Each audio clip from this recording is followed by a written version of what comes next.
A viagem está chegando ao fim. Depois de percorrermos detalhe por detalhe do último livro da Bíblia, podemos dizer que Deus é um Deus fascinante, amoroso, detalhista. Vimos cada detalhe sobre a luta final, o inimigo sendo desmascarado e todas as suas estratégias de engano, e também como a humanidade é advertida quanto ao perigo do tempo que estamos vivendo. O fim está mais próximo do que imaginamos.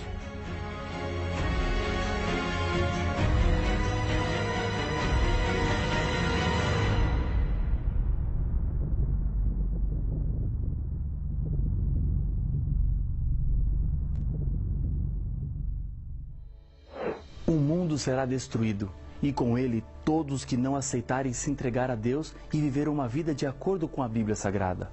A história chega ao fim e, ao mesmo tempo, começa a história de uma vida sem fim. Jesus voltará para buscar os fiéis e eles serão levados para o céu por um período de 1000 anos. Depois, voltarão para a terra com a Nova Jerusalém e a terra será completamente purificada.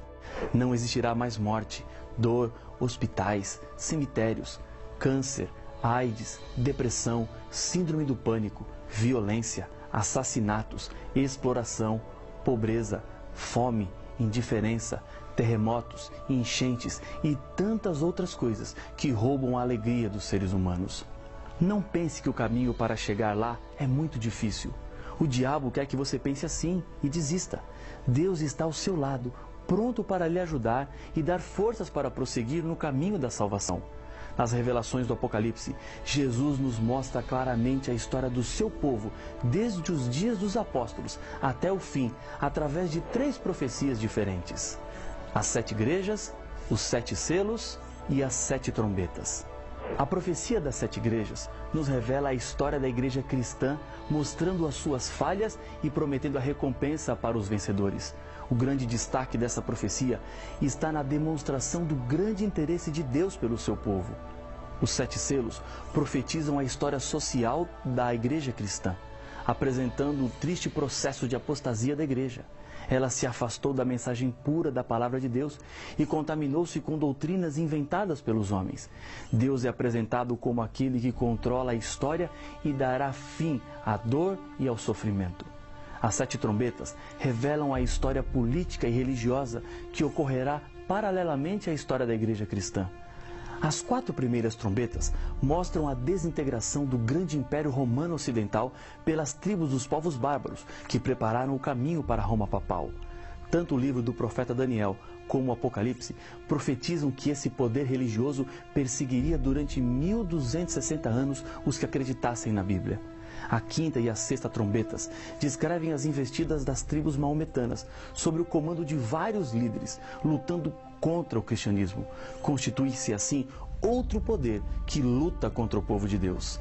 A 7ª trombeta apresenta o tempo do fim, quando o povo fiel de Deus proclamaria o Evangelho eterno e a mensagem dos 3 anjos para todo o mundo.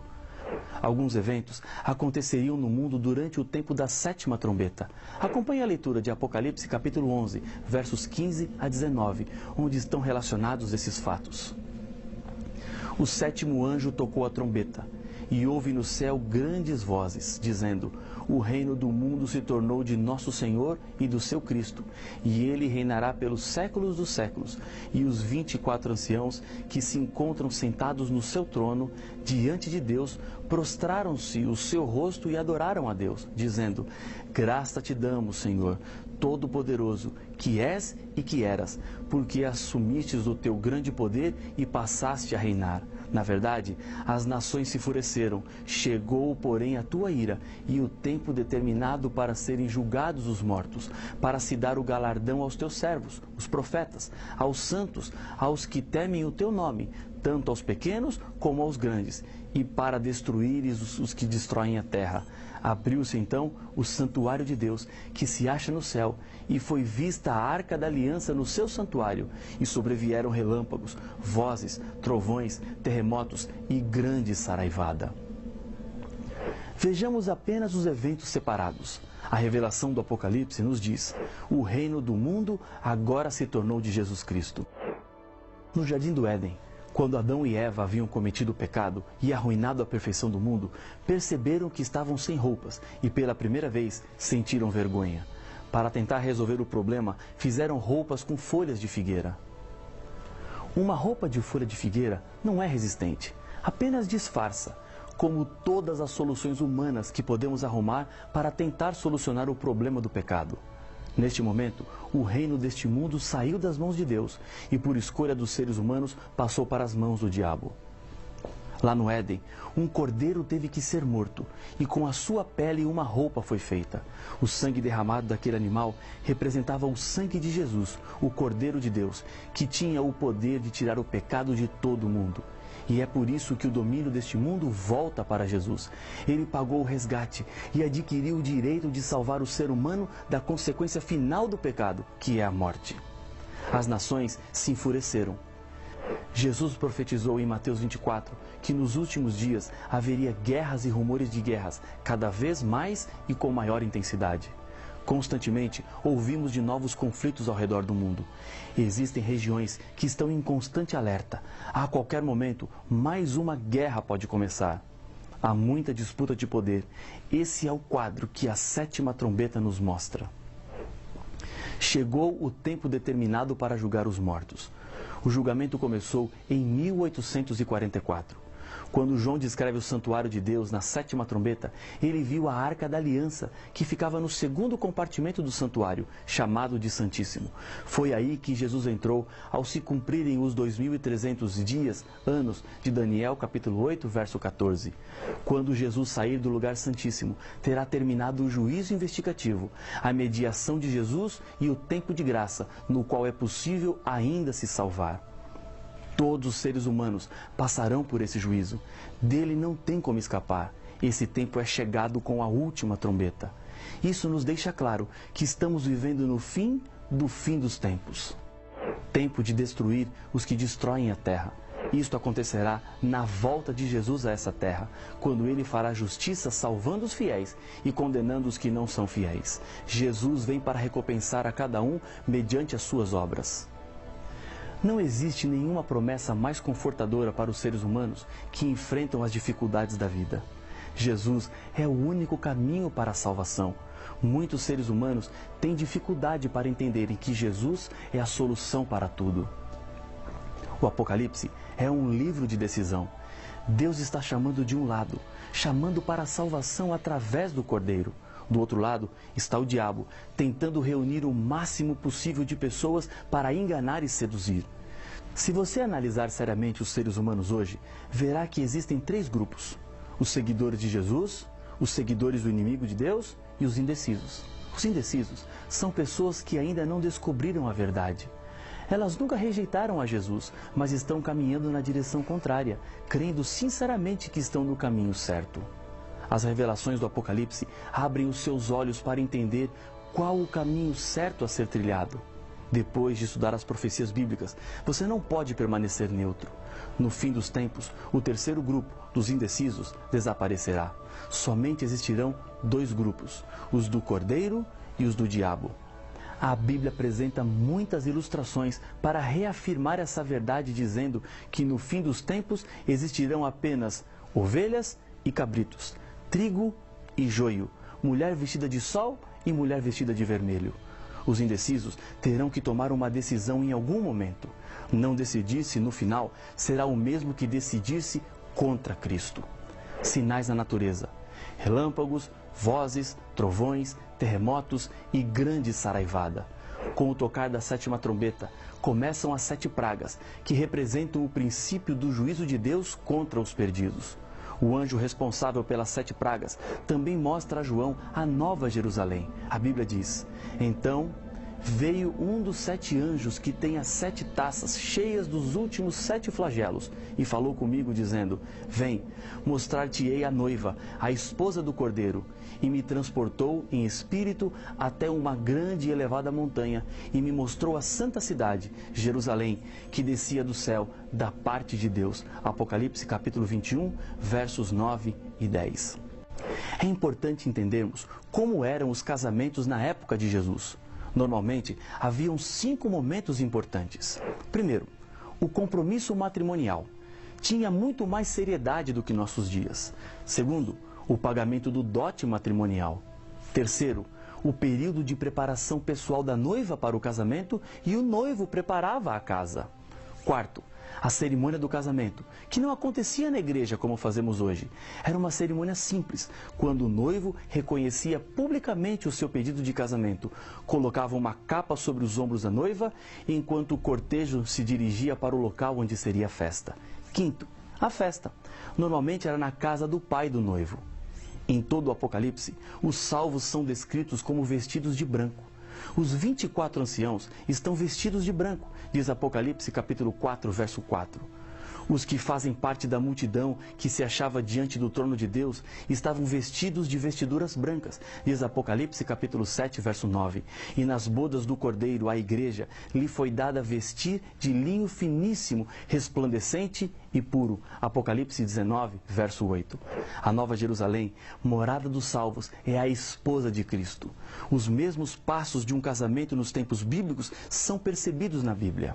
Primeiro, compromisso matrimonial. Jesus demonstrou interesse por sua igreja, assim como nos escolheu nele antes da fundação do mundo, para sermos santos e irrepreensíveis perante ele e em amor. Efésios capítulo 1, verso 4. Antes mesmo do mundo ser criado, Jesus já tinha estabelecido um compromisso de amor com os seres humanos. Não era plano de Deus o pecado, mas ao dizer haja luz, Deus também estava dizendo haja cruz. Deus não permitiria que os seres humanos se perdessem completamente, porque Ele é um Deus que sempre dá uma segunda chance para consertarmos o nosso erro. Mesmo com o pecado, Deus não desistiu do seu compromisso de salvar, e o compromisso foi concretizado quando, vindo, porém, a plenitude do tempo, Deus enviou seu Filho nascido de mulher. Gálatas 4, 4. Jesus veio ao encontro da igreja. Somente um Deus de amor e comprometido com a salvação deixaria o céu para viver como um ser humano. Segundo, o dote também foi pago para que Jesus tivesse direito de ter a igreja. Aquele que nos ama e pelo seu sangue nos libertou dos nossos pecados. Apocalipse 1, verso 5. Sabendo que não foi mediante coisas corruptíveis, como prata ou ouro, que fostes resgatados do vosso fútil procedimento, que vossos pais vos legaram, mas pelo precioso sangue, como de cordeiro sem defeito e sem mácula, o sangue de Cristo.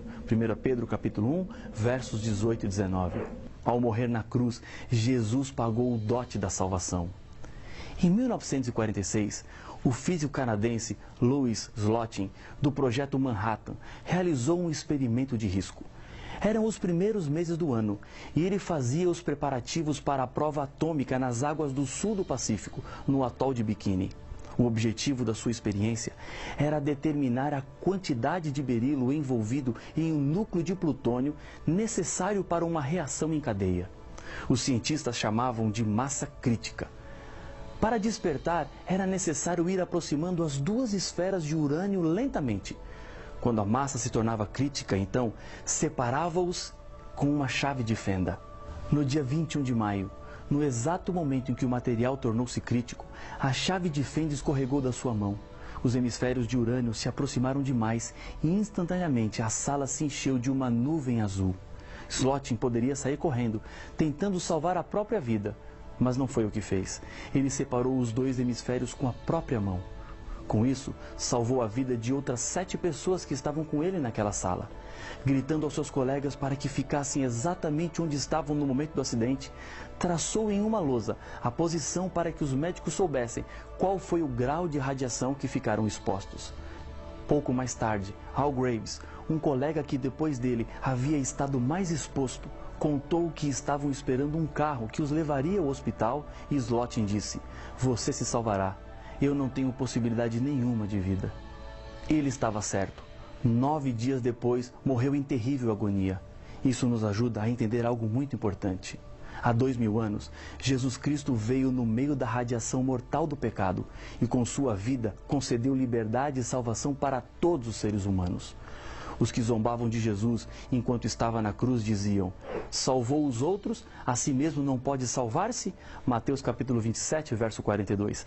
Palavras acertadas, porque se Jesus se salvasse ali na cruz, todos os seres humanos estariam perdidos. Ele poderia se salvar, mas escolheu morrer.